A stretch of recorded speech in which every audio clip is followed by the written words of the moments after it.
नमस्कार दोस्तों, good morning all of you. आपका स्वागत है आपके अपने यूट्यूब चैनल पे। मैं गौरव सक्सेना आरबी क्लासेस परिवार की तरफ से आपका हार्दिक स्वागत करता हूं। दोस्तों आप सबको आज मकर संक्रांति की तरफ से हार्दिक शुभकामनाएं। मैं आज आपको मकर संक्रांति की तरफ से हार्दिक शुभकामनाएं भी देता हूं, साथ साथ ये भी शुभकामनाएं देता हूं कि ये इस वर्ष आपका जो ये साल हो, नए साल आप सबके लिए शुभकामनाओं के साथ भरपूर हो रहे और साथ ही साथ आप सफलता को कदम कदम आपके सफलता की तरफ आगे बढ़ते रहें। दोस्तों आज मैं आपको कुछ बातों के साथ में कुछ बात बताना चाहता हूं दोस्तों, क्योंकि आज मकर संक्रांति है और आज आप लोग खिचड़ी जरूर बनाइएगा दोस्तों, खिचड़ी जरूर बनाइएगा। और साथ ही साथ मकर संक्रांति की आप लोग बहुत अच्छी शुभकामनाएं आप लोगों को। और साथ ही साथ हम चाहते हैं कि आप सब खुशहाल रहिए और सदा सुखी रहिए। दोस्तों यहाँ बात बताई जा रही है कि बिना प्रयास के सिर्फ नीचे गिर सकते हैं, बिना प्रयास के सिर्फ नीचे गिर सकते हैं, ऊपर नहीं उठ सकते। बिना प्रयास के आप जो है नीचे गिर सकते हैं परंतु ऊपर नहीं उठ सकते। यही कह रहे हैं कि यही गुरुत्वाकर्षण का नियम है और जीवन का भी। तो दोस्तों गुरुत्वाकर्षण का तो नियम यही है, लेकिन जीवन का भी यही नियम है दोस्तों कि आप बिना प्रयास के ऊपर नहीं उठ सकते हैं। प्रयास करना, निरंतर प्रयास करते रहिए और आप सब प्रयास करते रहेंगे तभी आप सब सफल होंगे दोस्तों। तो दोस्तों आज मेरा जो क्वेश्चंस रहेगा वो और भी ज़्यादा धमाकेदार रहेगा दोस्तों। तो इसी के लिए मैं यहाँ पर क्वेश्चंस को लेकर आया हूँ और साथ ही साथ आप सबको ये भी बताने के लिए आया हूँ कि आज मकर संक्रांति है और इस मकर संक्रांति पे आप सब लोग ये चीज़ ठान लीजिए कि नहीं, मुझे ये 2021 का नया साल कैसे आपको आगे बढ़ाएगा और नया साल भी आप सबके लिए बहुत ही ज़्यादा लाभदायक होगा दोस्तों। तो दोस्तों मैं यहाँ पर क्वेश्चन से स्टार्ट कर रहा हूँ। पहला क्वेश्चन आपके सामने मैं यहाँ पर प्रस्तुत करना चाहता हूँ। पहला क्वेश्चन दोस्तों यहाँ पर क्या बोल रहा है, ध्यान दीजिएगा दोस्तों। देखिए क्वेश्चंस के बारीकियों को जरूर ध्यान दीजिएगा। यहाँ पहला क्वेश्चन बोल रहा है, निम्न में से किस राज्य सरकार ने किसान सूर्योदय योजना लागू की है? ए ऑप्शन है आपके सामने पंजाब, बी झारखंड, सी गुजरात और डी आपका बिहार। तो दोस्तों जरा इसका आंसर बताते रहिएगा, आंसर इसका क्लियर करते रहिए दोस्तों। तो आंसर आपका यहाँ पर जो बात बताई जा रही है वो आपका क्या होगा, गुजरात ही सरकार जो है, गुजरात की सरकार ने ही किसान सूर्योदय योजना की शुरुआत की है। ठीक है दोस्तों, तो यहाँ पर बात बताई जा रही है किसान सूर्योदय योजना को लागू करने वाले कौन है, आपके गुजरात की सरकार है जिसने किसान सूर्योदय योजना की शुरुआत की है। ठीक है दोस्तों, एक चीज का और ध्यान दीजिएगा, मैं फिर से वही चीज बताना चाह रहा हूं आपको कि आप सब जो भी आपको किसी भी क्वेश्चंस में जो भी दिक्कत होगी आप कमेंट्स बॉक्स में जरूर मेंशन कीजिए और साथ ही साथ ये भी आप क्लियर करिए कि आपका जो क्वेश्चंस है वो तैयार हो सके। रटिएगा नहीं दोस्तों, आप तैयार होके आइएगा। और साथ ही साथ मैं यहाँ पर और भी बातें बताऊंगा आगे, लेकिन इसके लिए मैं आगे के क्वेश्चंस के साथ में आगे बढ़ना चाहता हूँ। तो आप सब जरा क्वेश्चंस पे फिर से इसी क्वेश्चंस पे ध्यान दीजिएगा कि निम्न में से किस राज्य सरकार ने किसान सूर्योदय योजना लागू किया है? तो वो आपका गुजरात है। ठीक है दोस्तों, मैं नेक्स्ट क्वेश्चन पे यहां पर आपके आ रहा हूं, ध्यान दीजिएगा।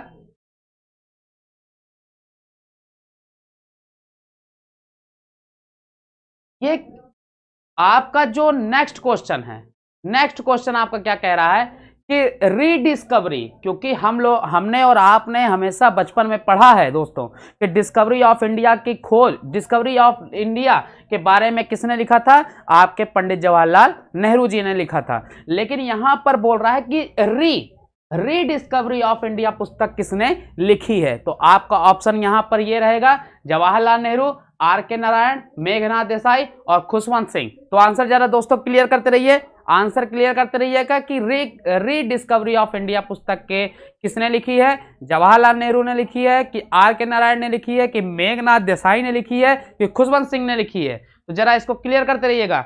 तो आपको मैं यहां पर क्लियर कर देना चाह रहा हूं कि आपका मेघनाथ देसाई ने ही री डिस्कवरी ऑफ इंडिया की खोज की है, मतलब इट मीन सॉरी पुस्तक की खोज की है, सॉरी। तो पुस्तक की खोज की है, रीडिस्कवरी ऑफ इंडिया पुस्तक के किसने लिखा है? तो आपके मेघनाथ देसाई जी ने। ठीक है दोस्तों, यहां पर नेक्स्ट क्वेश्चन के साथ मैं यहां पर क्लियर कर देना चाह रहा हूं, आप सब ध्यान देते रहिएगा जरूर कि रीडिस्कवरी ऑफ इंडिया के पुस्तक के लेखक कौन थे? तो आपके कौन है? मेघनाथ देसाई। तो दोस्तों यहां पर कुछ पुस्तकों के बारे में मैं यहां पर क्लियर कर देना चाह रहा हूं, पुस्तकों के बारे में जो यहां मैं क्लियर कर रहा हूं उसको भी आप जरा जरूर ध्यान दीजिएगा। यहां पर पुस्तक जो है आपका, यहां पर जो पुस्तक है, पुस्तक के बारे में दिया गया है, इसको सबको तुरंत आप स्क्रीनशॉट लीजिए, तुरंत इसका स्क्रीनशॉट लीजिए कि अर्थशास्त्र पुस्तक के लेखक कौन है? चाणक्य। अष्टाध्यायी पुस्तक के लेखक आपके पाणिनि जी हैं। इंडिका के पुस्तक के लेखक आपके मेगास्थनीज हैं। 10 टू पाकिस्तान पुस्तक के लेखक आपके खुशवंत सिंह हैं। ए पैसेज टू इंग्लैंड के पुस्तक के लेखक नीरज सिंह चौधरी हैं। कुमार संभवम के पुस्तक के लेखक आपके कालिदास जी हैं। मेघदूत के आपके कालिदास जी। मालती माधव के आपके भवभूति। बम का दर्शन, इसके राइटर कौन है? भगवती चरण बोहरा जी। और ए सुटेबल बॉय पुस्तक के लेखक आपके विक्रम सेठ। अभिज्ञान शाकुंतलम पुस्तक के लेखक आपके कालिदास। हितोपदेश ये आपके नारायण पंडित जी हैं। मुद्रा राक्षस पुस्तक के लेखक आपके विशाख दत्त जी हैं। और कामसूत्र के आपके पुस्तक के जो लेखक हैं वो वात्स्यायन जी हैं।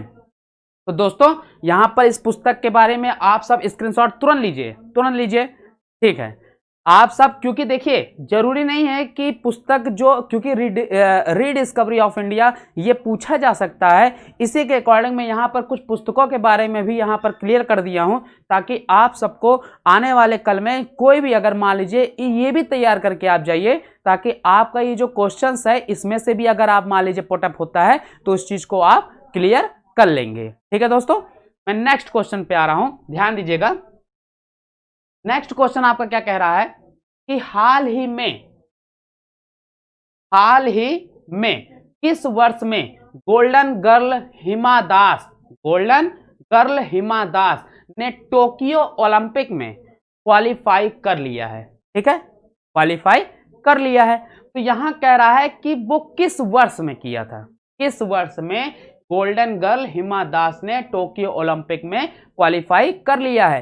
तो आपका ऑप्शन क्या है? 2019, बी ऑप्शन है आपके सामने 2021, सी ऑप्शन है आपके सामने 2020 और डी ऑप्शन है आपके सामने इनमें से कोई नहीं। तो आप इसको क्लियर बताइए, तुरंत इसका आंसर दीजिएगा, आंसर इसका क्लियर तुरंत दीजिए, तुरंत दीजिए। तो मैं आपको क्लियर कर दूं कि हाल ही में गर्ल हिमा दास ने टोक्यो ओलंपिक को क्वालिफाई किया था आपके कब?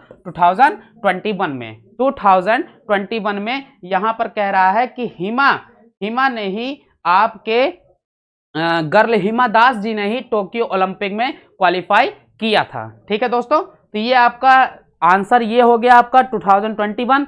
तो यहां पर क्वेश्चंस कैसे आएंगे उस तरह की चीजों को यहां पर अवगत कराया जा रहा है दोस्तों, ताकि आपके आने वाला कल भी क्या हो? आपका उज्जवल बने। तो दोस्तों यही चीज मैं यहां पर, और मैं आपको साथ ही साथ पिक्चर के माध्यम से भी बताऊंगा कि आखिर ये गोल्डन गर्ल हिमा दास जी हैं कौन। ठीक है, तो यहां पर मैं आगे जो आपका जो यहां पर रहेगा वो आपके फिगर कुछ इस प्रकार है। ये हैं आपके गोल्डन गर्ल हिमा दास जी। ठीक है, ये आपके रेस करती हैं, साथ ही साथ इन्होंने जो है आप गोल्डन गर्ल के नाम से ये सक्सेस भी हैं, इनको प्रसिद्धि मिली है और इन्हीं को ही गोल्डन गर्ल के नाम से जाना जाता है। ठीक है दोस्तों, चलिए ठीक है, मैं नेक्स्ट क्वेश्चन पे आ रहा हूं, ध्यान दीजिएगा। नेक्स्ट क्वेश्चन आपका क्या कह रहा है? हाल ही में, ध्यान दीजिएगा, हाल ही में प्रसिद्ध भारतीय खिलाड़ी माइकल किंडो, ठीक, माइकल किंडो का निधन हो गया। उनका संबंध किस खेल से था? देखिए यहां पर दो क्वेश्चंस है, यहां पर दो क्वेश्चंस की बात की जा रही है कि प्रसिद्ध भारतीय खिलाड़ी, मान लीजिए अगर संबंध के बारे में यहां पर क्वेश्चन के अकॉर्डिंग बोल देता है और नाम पूछ लेता है तो आप नाम जरूर दिमाग में रखिएगा, क्या? माइकल किंडो। ठीक है, तो पूछ रहा है कि ये किस खेल से संबंधित थे, तो यहां ऑप्शन आपका क्या है? पहला क्रिकेट, बी आपका फुटबॉल, सी आपका हॉकी और डी आपका बैडमिंटन। तो दोस्तों आप जरा क्लियर करते रहिए इसका आंसर आप क्लियर करते रहिए कि हाल ही में प्रसिद्ध भारतीय खिलाड़ी माइकल किंडो का निधन हो गया है। उनका संबंध किस खेल से था? तो क्रिकेट, फुटबॉल, हॉकी, बैडमिंटन। बताइए इसका ऑप्शन में से, इन चारों में से कौन सा ऑप्शन आपका सही होगा? तो दोस्तों मैं यहां पर आपको क्लियर कर देना चाह रहा हूं कि ये हॉकी के भारतीय खिलाड़ी थे माइकल किंडो, इनका निधन हो चुका है। और ये मैं आपको क्लियर कर दूं कि ये आपके 78 ईयर्स के थे, 78 ईयर्स के थे, तभी इनका जो है निधन हो गया आपके अभी हाल ही में। ठीक है, तो यही चीज बताया जा रहा है कि आंसर क्वेश्चंस को कैसे समझेंगे, क्वेश्चंस को कैसे बारीकियों से आप क्लियर करेंगे, उसके हिसाब से ही मैं यहां पर आपको क्लियर बताना चाह रहा था कि हाल ही में प्रसिद्ध भारतीय खिलाड़ी माइकल किंडो का निधन हो गया। उनका संबंध किस खेल से था? तो ये आपके हॉकी से था। ठीक है दोस्तों, मैं नेक्स्ट क्वेश्चन पे आ रहा हूं। नेक्स्ट क्वेश्चन आपका क्या कह रहा है? यही है माइकल किंडो जी, यही है आपके। इनकी तस्वीर जरा आप ध्यान से देखिएगा, यही है माइकल किंडो जी। तो इन्हीं का ही निधन हुआ है, ये हॉकी से खेल से संबंधित थे। ठीक है दोस्तों, मैं नेक्स्ट क्वेश्चन आ रहा हूं। नेक्स्ट क्वेश्चन आपका क्या कहता है? नेक्स्ट क्वेश्चन आपका ये कह रहा है कि वर्ष 2020 में कितने लोगों को पद्म विभूषण से सम्मानित किया गया है? कितने लोगों को? ठीक है, ऑप्शन है आपके सामने 11, बी ऑप्शन है आपके सामने 7, सी ऑप्शन है आपके सामने 5 और डी ऑप्शन है आपके सामने 16। तो इसका जरा आंसर क्लियर करते रहिए दोस्तों, क्लियर करते रहिए।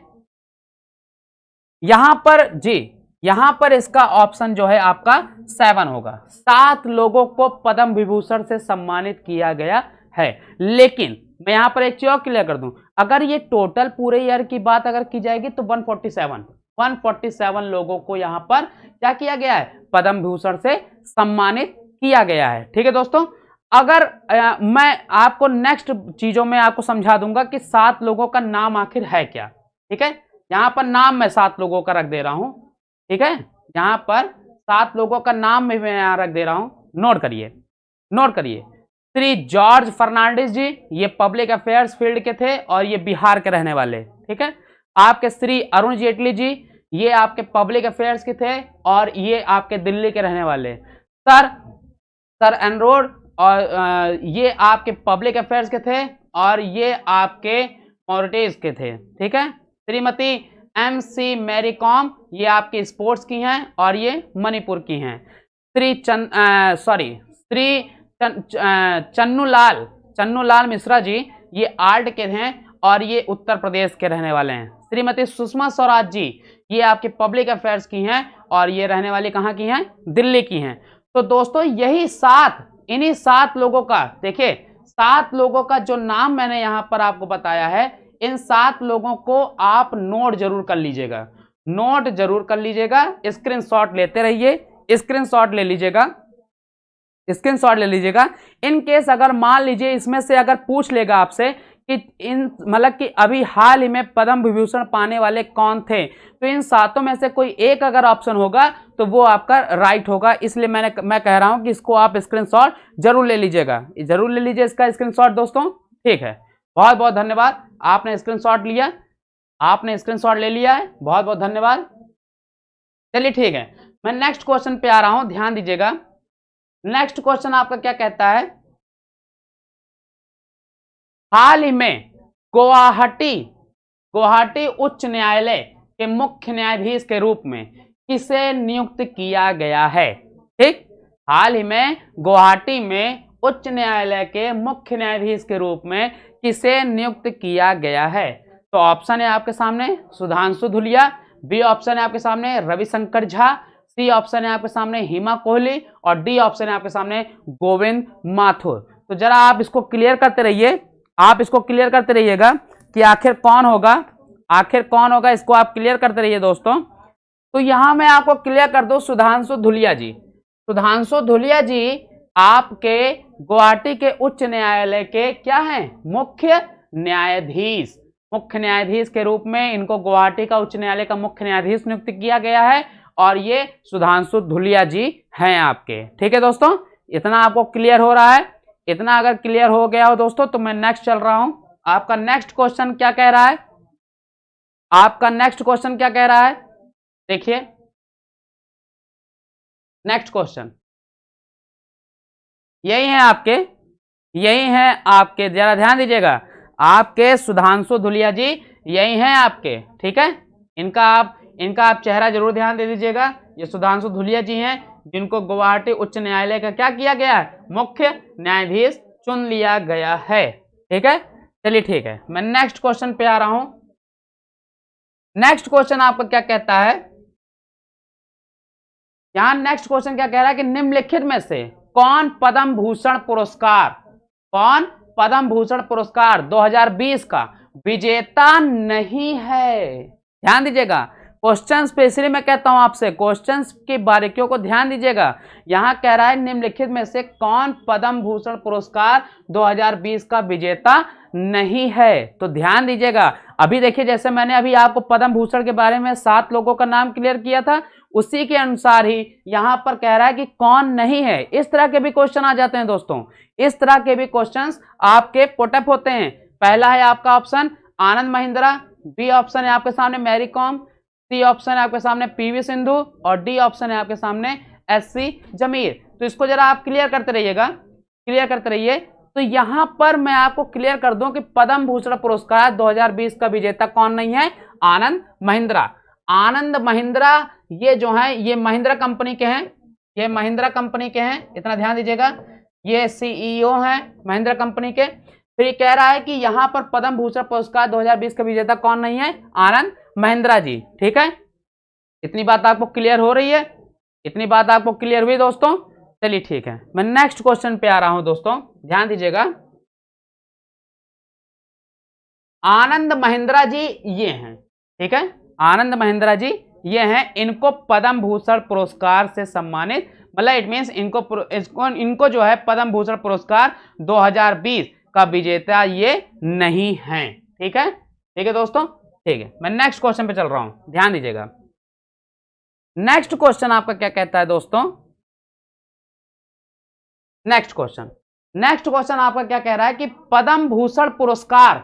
अब आप लोग आज सोच रहे होंगे कि सर पद्म भूषण के ही क्वेश्चन क्यों ला रहे हैं, क्योंकि दोस्तों क्वेश्चंस कैसे बनाए जाते हैं वो मैं आपको क्लियर करना चाह रहा हूं, और साथ ही साथ इन केस की बात मैं कर रहा हूं। ये जो 4-5 क्वेश्चन जो आज पद्म भूषण से हैं, वो पद्म भूषण के क्वेश्चंस जो हैं आपके इसमें से भी आ सकते हैं, क्योंकि ये आपको जानना बहुत जरूरी है। क्योंकि मैं यहां पर आपको रटाने नहीं आया हूं, मैं आपको यहां पर समझाने आया हूं। रटाऊंगा नहीं मैं आपको बल्कि समझाऊंगा। तो यहां देखिएगा, पद्म भूषण पुरस्कार 2020 विजेता सुश्री कृष्णमल जगन्नाथन किस क्षेत्र से संबंधित हैं, किस क्षेत्र से। आखिर पद्म भूषण का क्षेत्र मतलब किस क्षेत्र से इनको पद्म भूषण मिलता है, उसके बारे में भी यहां पर क्लियर कर दूंगा मैं। लेकिन यहां कह रहा है कि पद्म भूषण पुरस्कार 2020 विजेता सुश्री कृष्णमल जगन्नाथन किस क्षेत्र से संबंधित हैं। तो यहां पहला ऑप्शन है आपका वास्तुकला, बी ऑप्शन है आपके सामने खेल, सी ऑप्शन है आपके सामने साहित्य और शिक्षा, और डी ऑप्शन है आपके सामने क्या, सामाजिक कार्य। तो इसको जरा आप क्लियर करते रहिएगा, किस क्षेत्र से थे, ये साहित्य और शिक्षा के क्षेत्र से थे ये। ठीक है, जो आपकी सुश्री आपके कृष्णमल जगन्नाथन जी हैं, वो आपके किससे संबंधित हैं, साहित्य और शिक्षा के क्षेत्र से संबंधित थी, इसलिए इनको क्या किया गया है, पद्म भूषण से सम्मानित किया गया है। तो दोस्तों यही चीजें मैं यहां पर आपको क्लियर करना चाह रहा हूं कि आखिर विजेता कौन है, कौन आखिर आपके पद्म भूषण नहीं पाया। ठीक है, कौन 7 लोग थे जिनको पद्म भूषण मिला। वैसे 147 की लिस्ट है, लेकिन 7 जो हैं आपके मेन थे। ठीक है, इसलिए मैं यहां पर ये क्वेश्चंस लेकर आया हूं ताकि आपको इसके बारे में क्लियर हो सके। ठीक है दोस्तों, तो यहां पर कह रहा है कि पद्म भूषण पुरस्कार 2020 विजेता सुश्री कृष्णमल जगन्नाथन किस क्षेत्र से संबंधित हैं? तो आपके साहित्य और शिक्षा के क्षेत्र से संबंधित हैं। इतनी बात क्लियर हुई आपको? कमेंट्स जरूर करते रहिए दोस्तों, कमेंट जरूर करते रहिएगा। मैं बाद में कमेंट्स को देखता भी हूं, मैं आपके कमेंट्स को देखता भी हूं, इसीलिए मैं यहां पर आपसे कहना चाह रहा हूं कि आप सब कमेंट्स करते रहिए। समझ में आ रहा है या नहीं आ रहा है, उस चीज को भी आप क्लियर करते रहिएगा। चलिए ठीक है, मैं नेक्स्ट क्वेश्चन पे आ रहा हूं, ध्यान दीजिए। नेक्स्ट क्वेश्चन आपका क्या कहता है? देखिए, वन सेकेंड। यहां कह रहा है कि पद्म विभूषण मतलब कि पद्म वर्ल्ड जो फील्ड है वो किस किस लाइन के लिए होता है? एक तो आपका आर्ट, ठीक है, एक तो ये आपका आर्ट के क्षेत्र से, ठीक, फिर आपका मेडिसिन के क्षेत्र से, लिटरेचर एंड एजुकेशन के क्षेत्र से, सिविल सर्विस के तौर पर, स्पोर्ट्स के क्षेत्र से, अदर फील्ड के तौर पर, ट्रेड एंड इंडस्ट्री के तौर पर, साइंस एंड इंग्लिश के तौर पर, पब्लिक अफेयर्स के तौर पर और सोशल वर्क के तौर पर, मतलब इट मीन सामाजिक कार्य। सोशल वर्क मतलब सामाजिक कार्य। तो यहां पर कह रहा है कि पद्म अवार्ड किस फील्ड में दिया जाता है? तो ये है आपका, इसको आप तुरंत स्क्रीनशॉट लीजिए, तुरंत इसका स्क्रीनशॉट लीजिए कि आखिर ये पद्म अवार्ड्स फील्ड किस क्षेत्र में दिया जाता है। तो इसको आप तुरंत स्क्रीनशॉट लीजिए दोस्तों, क्योंकि ये इसमें, ठीक है, बहुत अच्छे आप लोगों ने स्क्रीनशॉट लिया, थैंक यू। देखिए दोस्तों, एक चीज मैं यहां पर आपको क्लियर कर देना चाह रहा हूं, यहां पर जो भी पद्म भूषण अवार्ड मिलता है वो किस क्षेत्र से नहीं मिलता है, इस तरह के भी क्वेश्चंस आपके पुटअप हो सकते हैं। किस क्षेत्र से नहीं होता है, ये भी क्वेश्चंस आपसे पुटअप हो सकते हैं। इसलिए यहां पर कह रहा है कि पद्म अवार्ड किस फील्ड में आपका दिया जाता है, किस फील्ड के थ्रू आपको पद्म अवार्ड मिलता है, वो भी आपके सामने ये चीज यहां पर मैंने रख दिया है। इतनी बात क्लियर हुई? चलो मैं आगे, ठीक है। नेक्स्ट क्वेश्चन आपका क्या कह रहा है? नेक्स्ट क्वेश्चन आपका क्या कह रहा है दोस्तों? यहां कह रहा है कि हाल ही में, क्वेश्चन पे ध्यान दीजिएगा, हाल ही में किसने किर्गिस्तान का राष्ट्रपति चुनाव जीता है? हाल ही में किसने किर्गिस्तान का राष्ट्रपति चुनाव जीता है? ठीक है, तो यहां पर ये कुछ नाम है। ए ऑप्शन है आपके सामने सदीर जापारोव, और बी आपके सामने है अल्मा जवेक अतमबयव, और सी ऑप्शन है आपके सामने सुरनवे वेकोव, और डी आपके सामने है इमाम बिस्केक। ठीक है, तो ये ऑप्शन आप जरा इसका क्लियर करिएगा, कौन है आखिर किर्गिस्तान के राष्ट्रपति, आखिर कौन है? तो इस चीज को आप जरूर ध्यान दीजिएगा। तो यहां पर मैं आपको क्लियर कर दूं कि सदीर जापारोव इन्हीं को ही किर्गिस्तान का राष्ट्रपति चुना गया है। ठीक है, राष्ट्रपति इन्हीं को ही चुना गया है। किसको? सदीर जापारोव को। ठीक है, इतनी बात क्लियर हुई? मैं आपको तस्वीर के अकॉर्डिंग समझा रहा हूं कि आखिर कौन है वो। ध्यान दीजिएगा दोस्तों, ये हैं आपके सदीर जापारोव, यही हैं आपके। ठीक है, इन्हीं को ही किर्गिस्तान का राष्ट्रपति चुना गया है। ठीक है दोस्तों, चलिए ठीक है, मैं नेक्स्ट क्वेश्चन पे आ रहा हूं। नेक्स्ट क्वेश्चन आपका क्या कहता है? हाल ही में किस राज्य सरकार ने अपने राज्य में कलरी पयट्टू अकादमी स्थापित करने का निर्णय लिया है? ध्यान दीजिए दोस्तों, ध्यान दीजिएगा।